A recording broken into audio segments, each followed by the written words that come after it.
거세도는 조금 더 빨리 출하하고 암태지는 조금 더 큰 체중에 출하하는 것이 1등급 규격 안에 맞추는데 유리한 경우가 많습니다. 안녕하세요. 팜스코TV 정영철입니다.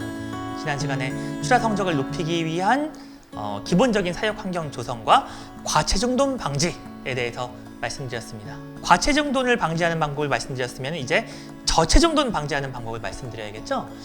저체중돈이 발생하는 이유 중에 제일 중요한 이유 중에 하나는 위축돈이나 환돈이 끝까지 남아있어서 어쩔 수 없이 낮은 체중임을 알면서도 출하하는 경우입니다.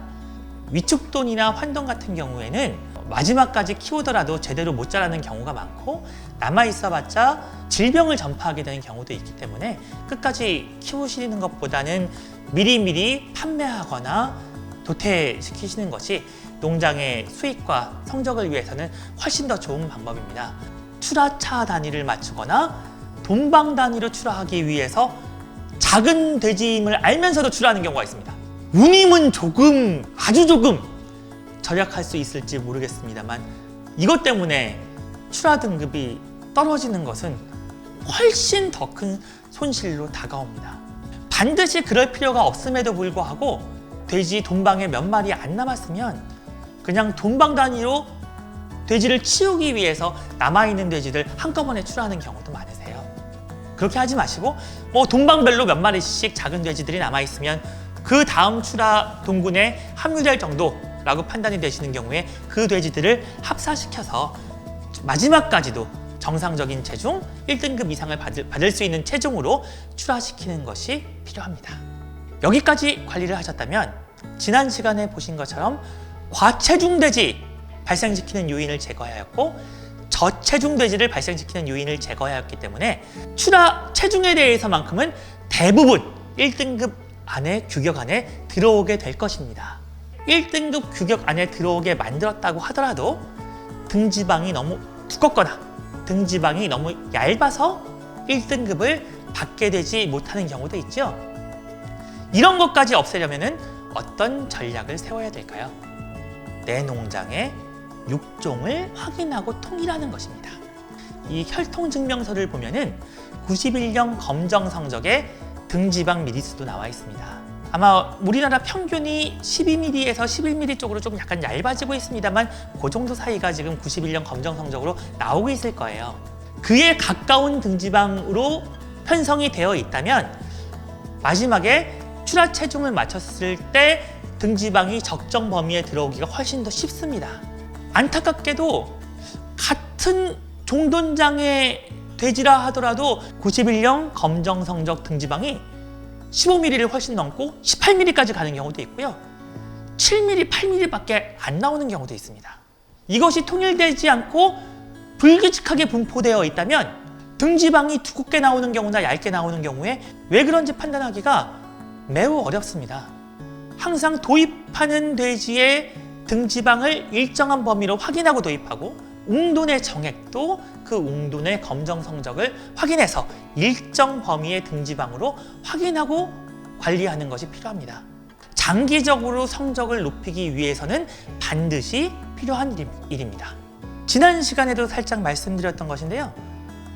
거세돈의 경우에는 조금 더 빨리 자라고 등지방이 많이 낍니다. 암태지의 경우에는 등지방이 더 얇은 경우가 많지요.